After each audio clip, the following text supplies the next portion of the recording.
Hello everyone. आज हम start करने वाले हमारा 8th स्टैंडर्ड मैथ्स का चैप्टर नंबर 7 जिसका नाम है वेरिएशन। ये वेरिएशन क्या होता है थोड़ा सा हम लोग पहले उसके बारे में समझते हैं। देखो, जब हम कोई चीज़ खरीदने जाते हैं ना, कोई भी चीज़ आप खरीदने जाओ तो उसका जो प्राइस है वो किसी और चीज़ पे भी डिपेंड करता है। सिर्फ और सिर्फ वो उस चीज़ पे डिपेंड नहीं करता जिस चीज़ से बिलोंग करती है। जैसे कि अगर आप वेजिटेबल्स लेने जाते हो मार्केट में, या समझो कोई फ्रूट लेने जाते हो। फॉर एग्जांपल आप फ्रूट लेने के लिए गए, तो जब आप फ्रूट लेने के लिए जाते हो तो उसका प्राइस सिर्फ और सिर्फ फार्मर ही नहीं डिपेंड, मतलब फार्मर के ऊपर डिपेंड नहीं करता, पर एक और चीज़ है जिसके ऊपर डिपेंड करता है, वो है उसका पेट्रोल का प्राइस। ठीक है, जैसे जैसा, क्योंकि अच्छा पेट्रोल का प्राइस क्यों, क्योंकि जब ट्रांसपोर्ट की ज़रूरत पड़ती है उसके लिए, फ्रूट्स के लिए, तो हम क्या यूज़ करते हैं, ट्रक्स या फिर लॉरीज वगैरह जो हम लोग यूज़ करते हैं।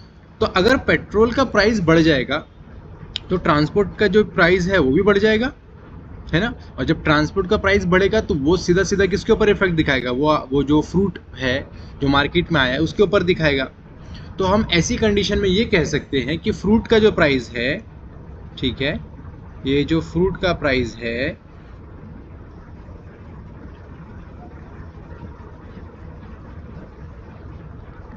वो डायरेक्टली प्रोपोर्शनली किसके ऊपर, पेट्रोल के ऊपर।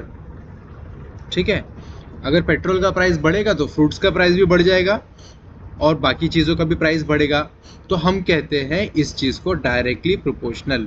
इसको हम लोग क्या कहते हैं, डायरेक्ट वेरिएशन भी कहते हैं और डायरेक्टली प्रोपोर्शनल भी कहते हैं। अच्छा, अब ये जो डायरेक्टली प्रोपोर्शनल है, इस साइन को अगर हमें हटाना है, हमें वहाँ पर हटा के क्या लगाना है, दूसरा चीज़ ये हटा के हम लगा देंगे, इसकी जगह लगेगा इज इक्वल टू के। ये जो साइन है डायरेक्टली प्रोपोर्शनल का, जब ये हटेगा तो उसकी जगह पे क्या आ जाएगा, इज इक्वल टू के मतलब कांस्टेंट। ठीक है, ये चेंज नहीं होने वाला। ये जो के आएगा आपको, अब जब आप सॉल्व करोगे क्वेश्चंस, उसमें जो भी आपको के मिलेगा वो के चेंज नहीं होगा, वो कांस्टेंट ही रहने वाला है। ठीक है, चलिए तो हम लोग स्टार्ट करते हैं। ये हमारा प्रैक्टिस सेट 7.1 का जो पहला क्वेश्चन है, पहला क्वेश्चन ऐसा है कि circumference c of a circle is directly proportional to its radius। ये कहा है कि ये जो सर्कल का आपका सर्कमफेरेंस होता है ये डायरेक्टली प्रोपोर्शनल होता है रेडियस पे। सही बात है। देखो, जितना बड़ा रेडियस होगा उतना बड़ा सर्कल होगा, जितना छोटा रेडियस होगा उतना छोटा सर्कल होगा। ठीक बात है ना। तो ये डिपेंड करता है हमारे सर्कल के ऊपर और साथ में उसके रेडियस के ऊपर। तो यहाँ पर है पहला जो आपका क्वेश्चन, C यानी कि circumference directly proportional to R। आपको जस्ट इसको सिंबॉलिक फॉर्म में लिखना है अभी। नेक्स्ट आपका लिखा है कंजम्पशन ऑफ पेट्रोल यानी कि L in a car and distance travel by that car D are in direct variation.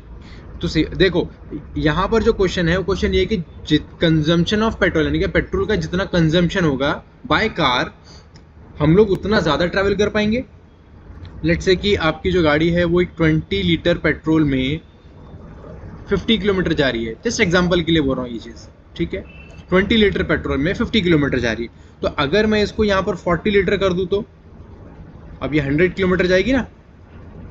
सही बात है। तो ये ऐसा, तो जितना ज़्यादा पेट्रोल होगा उतना ज़्यादा किलोमीटर कार ट्रैवल कर पाएगी। तो क्वेश्चन नंबर 2 का आंसर आएगा L directly proportional to D।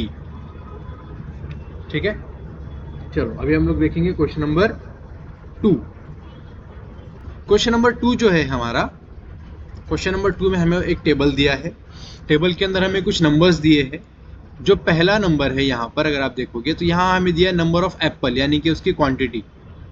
ठीक, यहाँ पर दिया है उसका प्राइस कि एक एप्पल जो है आपको 8 रुपीज़ का है। ठीक है, एक एप्पल जो है वो 8 रुपीज़ का है, 4 एप्पल 32 रुपीज़ के हैं। तो सबसे पहले आपको क्या करना पड़ेगा, यहाँ पर सबसे पहले आपको यहाँ पर केक कांस्टेंट निकालना पड़ेगा। ठीक है, उसके लिए हम लोग क्या करेंगे, यहाँ पर लिख देंगे सबसे पहले the cost of apple, the cost of apple is equal to क्या है, y, और number of apple number of apple is equal to क्या है आपका x, और आपका फॉर्मूला क्या है y directly proportional to x, और ये जो डायरेक्टली प्रोपोर्शनल है उसका जो साइन हटेगा तो वहां पर क्या आ जाएगा y is equal to k into x. ठीक, चलो हमें मिल गया इक्वेशन ये। अब हम क्या करेंगे, वन बाय वन सबको सॉल्व करके देखेंगे। तो पहले हम क्या करेंगे, पहले जो 1 और 8 दिया है उसको, उसकी जो वैल्यूज है उसको इक्वेशन में हम लोग यहाँ पर पुट कर देंगे। तो यहाँ पर पहले मैं लिख देता हूँ x इज इक्वल टू है हमारा 1 और y इज इक्वल टू हमारा 8, और अब ये सब्स्टिट्यूट कर दूंगा मैं इस इक्वेशन में। इसको आप नंबर दे दो 1 ताकि ध्यान में रहे। तो ये हो जाएगा आपका y is equal to k into x, और y है आपका 8 is equal to k into 1। तो k कितना है आपका, देखो k इंटू 1 करोगे तो 1 ही होगा, या फिर अगर आप इसको यहाँ पर लेके जाओगे इसके नीचे तो भी 1 ही रहने वाला है। तो मैं सीधा सीधा लिख देता हूँ k इज इक्वल टू आपका आ गया 8। आपको k की वैल्यू मिल गई है, मैं यहाँ पर लिख देता हूँ k की value, k is equal to आपका हो गया 8। ठीक है, अब क्वेश्चन जो अभी सेकंड नंबर है, देखो 4 और 32 है ना। अगर आप इसको यहाँ पर ही सॉल्व करोगे ऐसे, तो यहाँ पर y is equal to k into x, और y की वैल्यू है 32 इज इक्वल टू, ये दिया है दोनों का। तो मैं एक बार फिर से क्रॉस चेक कर रहा हूँ कि जो हमारा k की वैल्यू है वो सही आई है या नहीं, या क्या पता अगले इसमें चेंज हो गई। तो चेंज नहीं होनी चाहिए। सबसे पहली बात ये है कि आपका जो k कांस्टेंट है वो चेंज नहीं होना चाहिए, वो कांस्टेंट ही रहना चाहिए। तो यहाँ पर मैं एक बार और उसको चेक कर रहा हूँ दूसरे वाले नंबर से। तो ये है आपका 32 और k इंटू 8 यानी कि 4। जब ये 32 डिवाइड होगा 4 से तो कितना आएगा k, देखो k आया ना फिर से 8, k आपको वापस से क्या मिल गया 8 मिल गया। इसका मतलब k जो है वो 8 रहेगा। ओके, चलो अब हम सॉल्व करते हैं थर्ड यानी कि 56 जहां पर आपको दिया ना ये वाला। चलो तो यहाँ पर हमें क्या किया है, देखो यहाँ पर हमें y की वैल्यू तो दी है 56, पर हमें x की वैल्यू नहीं दी है। तो हम लोग क्या करेंगे, ये जो हमारा इक्वेशन नंबर 1 है उसमें पहले इसकी वैल्यूज को पुट कर देंगे। और इस बार देखो हमें 8 k की वैल्यू पता है, k की वैल्यू क्या है 8 है। तो हम लोग यहाँ पर लिख लेंगे पहले equation y is equal to k into x, और y है हमारा 56 इज इक्वल टू k कितना है 8 इंटू एक्स। 56 डिवाइड बाय जब 8 होगा, 56 divide by 8 is equal to x. 56 divide by 8 कितना हो जाएगा, 8 7 जा 56, 8 1 जा 8, 8 7 जा 56। तो 7 के सॉरी x की वैल्यू क्या आ गई आपकी, x की वैल्यू आ गई आपकी 7। तो मैं यहाँ पर लिख देता हूँ 7, मैं यहाँ पर लिख देता हूँ 7। हमें क्या मिली है x की वैल्यू 7। अब हम देखेंगे ये वाला इक्वेशन। चलिए यहाँ पर आपको x की वैल्यू तो दी है 12, x की वैल्यू आपको 12 दी है, y की वैल्यू दी नहीं है। यानी कि हमें नंबर्स ऑफ एप्पल बताए हैं इस बार कि हम 12 एप्पल्स हमने, या जो पर्सन है उसने 12 एप्पल्स खरीदे, पर कॉस्ट ऑफ एप्पल कितनी आई वो नहीं पता है। इस बार हमें वो नहीं पता, तो हम लोग क्या करेंगे, इस बार कॉस्ट ऑफ एप्पल निकालेंगे। चलिए इक्वेशन लिख लेते हैं यहाँ पर पहला, y is equal to k into x. y की वैल्यू हमें पता नहीं है तो y एज इट इज रहेगा, k की वैल्यू हमें पता है ना 8 होती है, इंटू 12 कितनी होगी, 12 8 जा 96 है ना, 12 8 जा हो जाएगा 96। तो y इज इक्वल टू 96, यानी कि 12 एप्पल अगर हम लोग लेते हैं, 8 रुपीज़ का एक एप्पल है, तो हमें 96 रुपीज़ पे करने पड़ेंगे 12 एप्पल्स के लिए।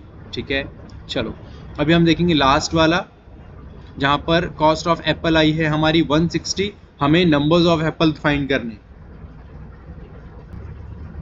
तो यहाँ पर हमें x की वैल्यू नहीं पता है इस बार, है ना, तो मैं यहाँ पर x की वैल्यू पे क्वेश्चन मार्क कर देता हूँ। y की वैल्यू हमारी है 160।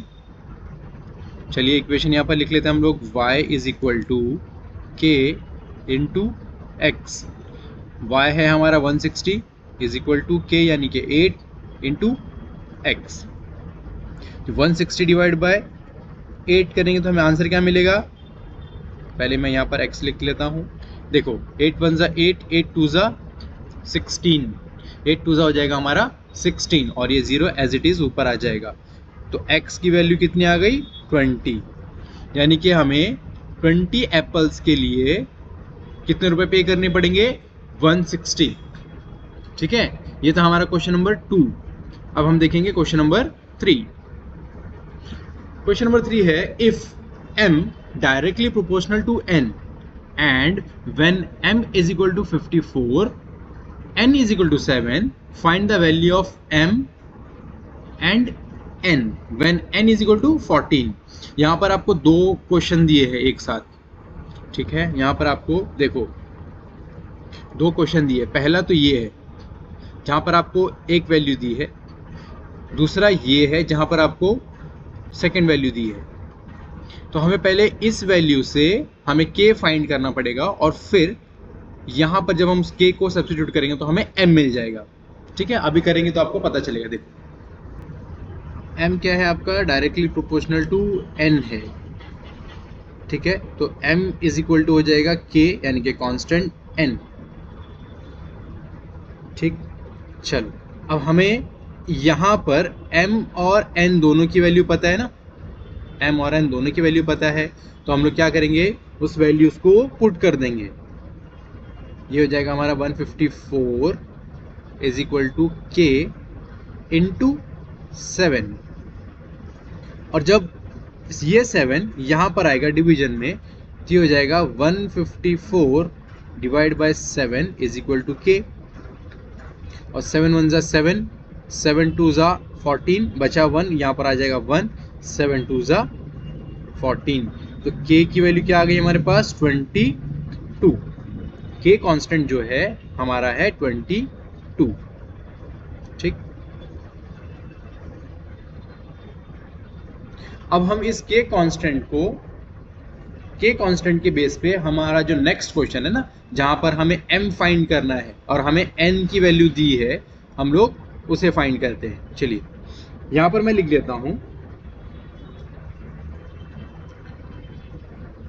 m directly proportional to n। अच्छा, इसकी जरूरत नहीं पड़ेगी मुझे इस बार क्योंकि इक्वेशन मेरे पास रेडी है। और देखो k की वैल्यू भी है ना इस बार, तो मैं क्या करूंगा, m is equal to k की वैल्यू सीधा लिखूंगा और n लिख देता हूं। ठीक, m is equal to 22 into n, क्योंकि मुझे पता है ना k की वैल्यू तो मुझे पता चल गई। अब मुझे क्या करना है, m की वैल्यू फाइंड करनी है जब वैल्यू है n की 14। ठीक है, फर्स्ट वाली हमारे ये वाला हमारा सॉल्व हो गया। अब हम क्या कर रहे हैं, ये वाला सॉल्व करने जा रहे हैं। चलिए, तो हमारी m की वैल्यू हमें पता नहीं, 22 इंटू n यानी कि 14 है ना, 22 इंटू 14। तो जब हम इसको सॉल्व करेंगे 22 इंटू 14 करोगे आप, तो आपको आंसर मिलेगा 308। आपको m की वैल्यू क्या मिल गई, 308। इतना ही सा था इसमें। ठीक है, इसमें इतना ही करना था और कुछ करना ही नहीं था। Question number 4। क्वेश्चन नंबर 4 में आपको क्या है, सेम डायरेक्ट वेरिएशन का ही क्वेश्चन है। इसमें भी आपको कुछ वैल्यूज दी है और आपको पहले बाकी की जो वैल्यूज हैं जो नहीं दी है उसको फाइंड करना है। ठीक है, पर उससे पहले आपको क्या करना पड़ेगा, उससे पहले आपको k फाइंड करना पड़ेगा। तो चलिए हम लोग के पहले k फाइंड कर लेते हैं। तो ये आ जाएगा n directly proportional to m, m is equal to n is equal to k into m। अब क्या करना है, हमें वैल्यूज पर पुट करना है। कब, जब m इज इक्वल टू 3 है और n इज इक्वल टू 12 है। तो मैं यहां पर लिख देता हूं when m is equal to 3 and n is equal to 12। चलिए अभी हम क्या करेंगे, n और m की वैल्यूज को यहाँ पर पुट कर देते हैं। तो एन की वैल्यू है आपकी 12 इज इक्वल टू के, जो हमें पता नहीं है, हमें फाइंड करना है, इनटू एम क्या है आपका 3। चलिए अब यहाँ पर n जो है आपका वो डिवीजन मल्टीप्लिकेशन में है, जब यहाँ पर आएगा तो वो हो जाएगा डिवीजन में, तो हो जाएगा 12/3 इज इक्वल टू के, और 3 1 ज़ा 3, 3 4 ज़ा 12, तो आपका के आया 4, के की वैल्यू आपको मिल गई। ठीक है, एक बार हम इसको और चेक कर लेते हैं 5 और 20 से। चलिए यहाँ पर ही मैं कर लेता हूँ चेक साइड में। इक्वेशन तो आपकी यही रहने वाली है। ठीक है, मैं डायरेक्ट वैल्यूज को पुट कर देता हूँ यहाँ पर। n is equal to k into m when n is equal to 20 and m is equal to 5। चलिए ये हो जाएगा आपका 20 is equal to k into 5। तो ये 5 यहाँ पर मल्टीप्लिकेशन में है, यहाँ पर आके हो जाएगा डिवीजन में, तो ये हो जाएगा 20 divided by 5 is equal to k. 5 1 ज़ा 5, 5 4 ज़ा 20, तो देखो के आपका यहाँ पर भी सेम आया ना, 4,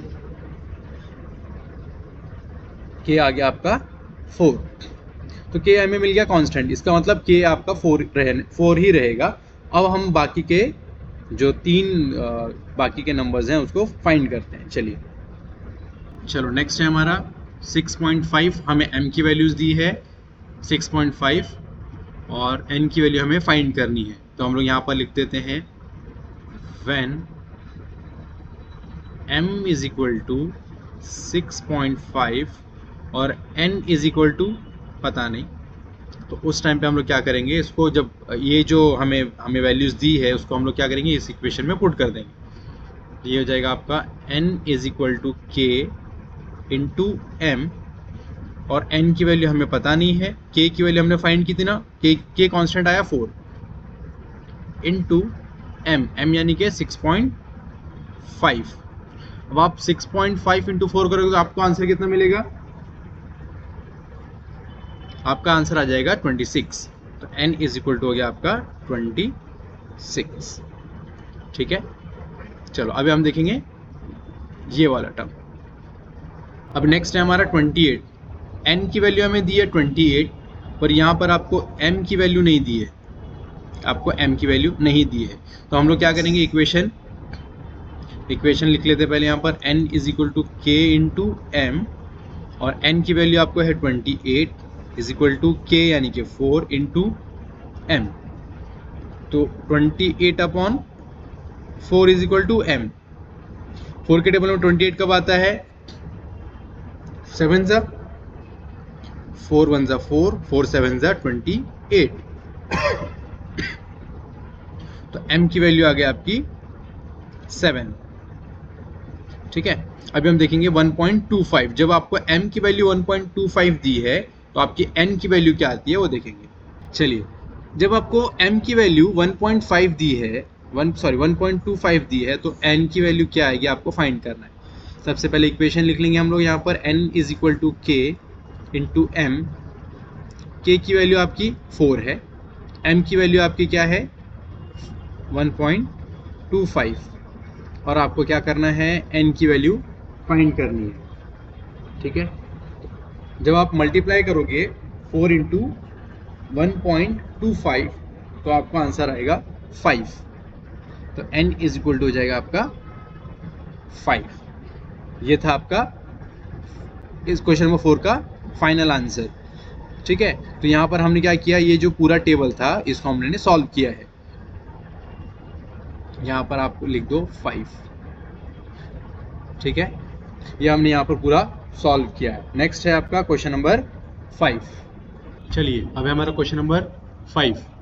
तो क्वेश्चन नंबर 5 में आपको क्या दिया है, y varies directly as square root of x when x is equal to 16, y is equal to 24, find the constant of variation and equation of variation.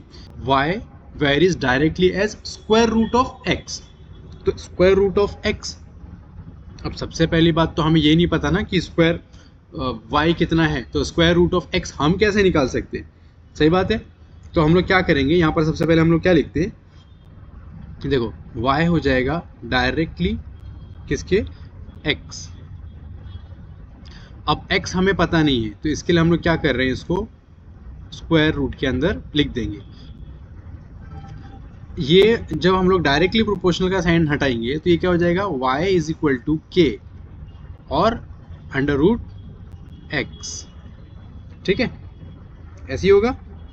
चलिए अब हम लोग क्या करेंगे, यहाँ पर x और y की जो वैल्यूज दी है उसको हम लोग क्या करेंगे, ये इक्वेशन में पुट कर देंगे। x की वैल्यू आपके पास दी है 16 और y की वैल्यू कितनी दी है आपके पास 24। तो मैं पहले यहाँ पर लिख देता हूँ y की वैल्यू, y है आपका 24 is equal to k into 16 under root of 16। ठीक है, 24 एज इट इज रहेगा is equal to k into, अच्छा ये किसका स्क्वायर है, ये किसका स्क्वायर है, 16 स्क्वायर है 4 का, तो मैं यहाँ पर डायरेक्ट 4 लिख सकता हूँ ना, डायरेक्ट 4 आ जाएगा। ये तो अब क्या करेंगे हम, ये जो 4 है इसको लेके आ जाएंगे डिवीजन में, इसको लेके आ जाएंगे हम डिवीजन में। ठीक, अब इसको सॉल्व करेंगे तो क्या आएगा आंसर हमें, देखो 2 और ये 1 और ये 2, 2 1 ज़ा 2, 2 6 ज़ा, तो k इज इक्वल टू कितना है आपका, k इज इक्वल टू आ गया आपका 6। k की वैल्यू आ गई आपकी, जो k कांस्टेंट है, k कांस्टेंट आ गया आपका 6। तो find the constant of variation, ये तो हो गया इक्वेशन ऑफ वेरिएशन। अब इक्वेशन ऑफ वेरिएशन क्या होगा, इक्वेशन ऑफ वेरिएशन भी यही होगा ना, y is equal to k, y is equal to k, sorry k की जगह पे तो हम लोग को 6 आ जाएगा, k की जगह पे आ जाएगा 6 अंडर रूट ऑफ x। ये हो जाएगा उसका वेरिएशन, इक्वेशन वेरिएशन। समझ में आया क्या किया? सबसे पहले हमें दिया था क्वेश्चन के अंदर y varies directly as square root of x। Directly क्या था, वो स्क्वायर रूट ऑफ x था, और x और y की वैल्यूज हमें इस बार दी थी। हमें क्या करना था, कांस्टेंट फाइंड करना था। और जब हम लोग ने कांस्टेंट फाइंड किया तो उसने एक और क्वेश्चन हमें ऐड किया, पूछा था कि इक्वेशन ऑफ वेरिएशन भी बताओ। तो ये जो हमने लिखा है यहाँ पर, ये इक्वेशन ऑफ वेरिएशन है। ठीक है, इतना ही है इसके अंदर। ठीक, चलो अभी हम देखेंगे क्वेश्चन नंबर 6। क्वेश्चन नंबर 6 में आपको क्या दिया है कि टोटल जो एम्प्लॉयज़ हैं या टोटल जो भी वर्कर है एक फील्ड में, खेत में, उनको जो पेमेंट की है, ठीक है, उनको जो पेमेंट की है, और एम्प्लॉयड टू किसके लिए उनको पैसा दिया है, हार्वेस्ट, उन्होंने क्या किया, सोयाबीन खेत में से निकाला है। ठीक है, तो यहाँ पर अगर 4 लेबर को हमने पैसा दिया 1000 रुपये, तो फाइंड द 17 लेबर का कितना होगा। क्वेश्चन ये है, 4 लेबर को हमने 1000 रुपये दिया है, तो 17 लेबर को हम कितना रुपया देंगे, ये है क्वेश्चन। ठीक है, और ये क्या है, directly is direct variation with the number of labour. चलो इसको हम लोग लिख लेंगे पहले। अभी देखो यहाँ पर आपको x y a b कुछ भी नहीं दिया है, तो हम किसी ना किसी चीज को तो a b c कुछ ना कुछ तो कंसिडर करेंगे ना। तो यहाँ पर हम लोग पहले एक कंसिडर कर लेते हैं। चलो हम लोग यहाँ पर ले लेते हैं a, क्योंकि a और b c कुछ भी नहीं है हमारे पास, इसके लिए a इज इक्वल टू हो जाएगा आपका total remuneration paid to labour. Okay,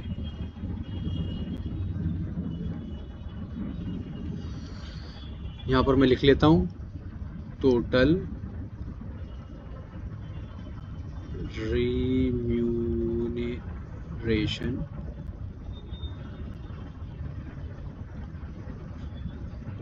paid to labour.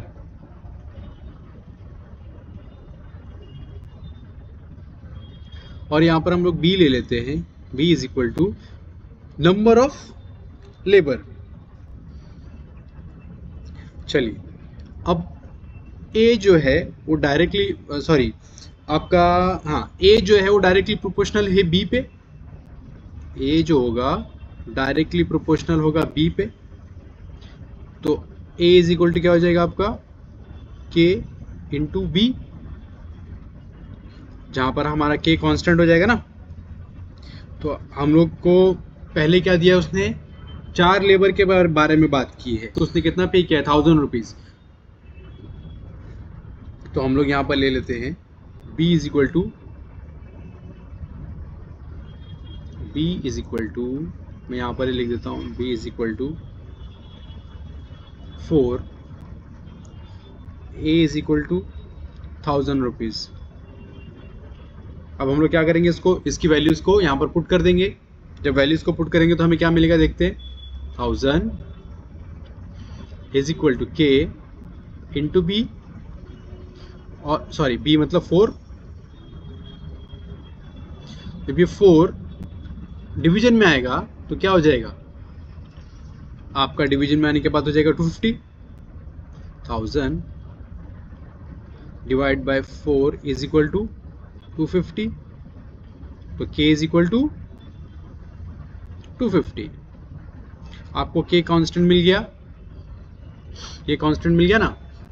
चलो अब मैं यहाँ पर इक्वेशन लिख देता हूँ, a इज इक्वल टू के मतलब 250 इंटू बी। अगला क्या बोला है उन्होंने कि find the remuneration of 17 labour, और लेबर के लिए हम लोग ने क्या कंसिडर किया था, बी। तो हम लोग क्या करेंगे, 250 इंटू 17 इज इक्वल टू ए। जब आप मल्टीप्लाई करोगे 17 को 250 से, तो आपका आंसर कितना आएगा, आपका आंसर आएगा 4250 इज इक्वल टू ए। ठीक है, यहाँ पर फिर आप आंसर लिख दो, देयरफॉर द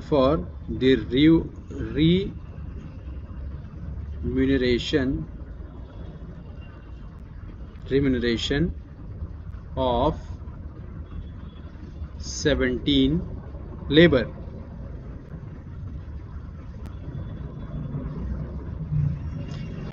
is 4250। ये होगा आपका फाइनल आंसर क्वेश्चन नंबर 6 का। ठीक है, यहाँ पर हमने हमारा प्रैक्टिस सेट 7.1 कंप्लीट कर लिया है।